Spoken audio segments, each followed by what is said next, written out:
ഇന്ന് ഞാൻ ഷെഫ് പിള്ളയുടെ ഒരു വൈറൽ ചിക്കൻ കറിയാണ് ഞാൻ വെക്കാൻ പോകുന്നത്. അതിനായിട്ട് ഞാൻ കുറച്ച് ഫ്രഷ് മുളക്, മല്ലി, ഒരു 1/4 ടീസ്പൂൺ മഞ്ഞൾപ്പൊടി, 1 ടീസ്പൂൺ പെരുംജീരകം. ഇങ്ങനെ ഞാനൊരു പാൻ അടുപ്പിൽ വെച്ചു. മുളകിട്ടു, മല്ലി, മഞ്ഞൾ, പെരുംജീരകം ഇതെല്ലാം ഇട്ടു. ഇത് നമുക്ക് നന്നായിട്ടൊന്ന് വറുത്തെടുക്കാം.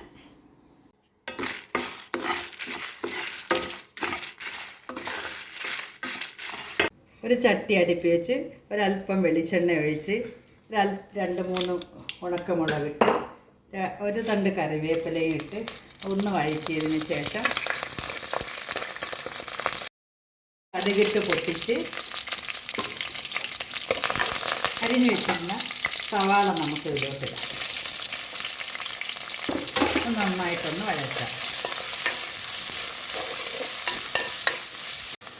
2 പച്ചമുളകും നല്ലതുപോലെ ഇട്ട് അരിഞ്ഞ് നമ്മൾ നേരത്തെ പൊടിച്ച് വെച്ചിരുന്ന ആ പൊടിയും ഇതിൻ്റെ അകത്തോട്ട് നന്നായിട്ട് ഒന്ന് വഴറ്റിയതിന് ശേഷം നമ്മൾ എടുത്ത് വെച്ചിരുന്ന ചിക്കൻ ഇതിലോട്ടിട്ട് നല്ലതുപോലെ ഒന്ന് വഴറ്റി ചിക്കൻ നല്ലതുപോലെ വഴറ്റിയതിന് ശേഷം തക്കാളി ഇടാം. തക്കാളി ഇട്ടൊന്ന് വഴറ്റിയതിന് ശേഷം ആവശ്യത്തിന് ഉപ്പിടാം. നന്നായിട്ട് മിക്സ് ചെയ്തതിന് ശേഷം കുറച്ച് വെള്ളം ഒഴിക്കാം.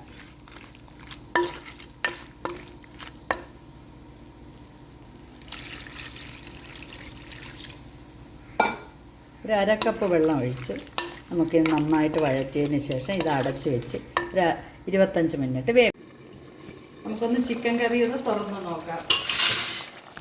നല്ല കുഴമ്പ് പരുവത്തിൽ വന്നിട്ടുണ്ട്. ഇനി നമുക്ക് ഒരു 4-5 വെളുത്തുള്ളി ചെറുതായി ചതച്ചത് ഇതിലോട്ടൊന്നിടാം. നന്നായിട്ടൊന്ന് മിക്സ് ചെയ്തതിന് ശേഷം 2 മിനിറ്റ് കഴിഞ്ഞ് നമുക്കൊരു കുറച്ച് മല്ലിയില കൂടി ഒന്നിട്ട് നമുക്കിത് ഓഫ് ചെയ്തെടുക്കാം. മിസ്റ്റർ ഷെഫ് പിള്ളയുടെ വൈറൽ ചിക്കൻ കറിയാണ് ഇത്. നിങ്ങളെല്ലാവരും ഒന്ന് ട്രൈ ചെയ്ത് നോക്കണം. ഇന്നത്തെ നമ്മളുടെ നോമ്പ് തുറ ഇതാണ്.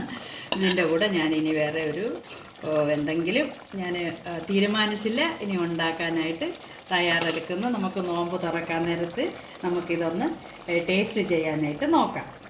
ഷെഫ് പിള്ളയുടെ അടിപൊളി ചിക്കൻ കറിയാണിത്. ഇത് നമുക്കിന്ന് നോമ്പ് തുറക്കാനായിട്ട് പോവാൻ സമയമായി. ഇനി 2 മിനിറ്റും കൂടെ ഉള്ളത്. നമുക്കിനി സെർവ് ചെയ്യാം.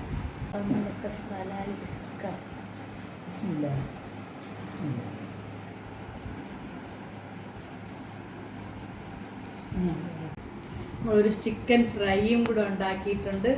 എൻ്റെ മോൻ ഇപ്പം നോമ്പ് മുറിക്കും ഇൻഷാ അല്ലാഹ്.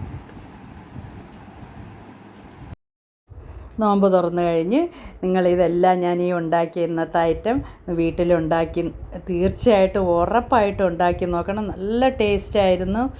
അപ്പം നിങ്ങൾക്ക് ഇഷ്ടപ്പെട്ടെങ്കിൽ ഒന്ന് ലൈക്കും ഷെയറും സബ്സ്ക്രൈബും ചെയ്ത് സപ്പോർട്ട് ചെയ്തേക്കണേ. Okay, bye bye.